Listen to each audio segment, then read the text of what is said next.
একদিন এক ব্যক্তি মরুভূমি দিয়ে যাচ্ছিলেন। এমন সময় নামাজের সময় হলো। তিনি নামাজ পড়ার জন্য দাঁড়ালেন এবং ওটকে একটি গাছের নিচে বসিয়ে দিলেন। তারপর নামাজে দাঁড়ালেন।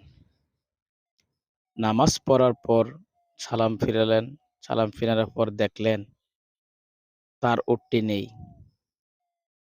তিনি খুব কষ্ট পেলেন এবং বললেন, আমি তো আল্লাহর উপরই ভরসা করেছিলাম।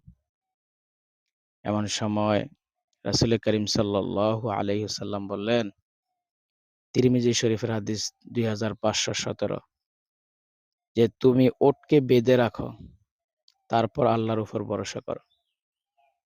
এর ব্যাখ্যা হলো, আমরা চেষ্টা করব, সতর্ক থাকব, তারপরেই আল্লাহর উপর ভরসা রাখব।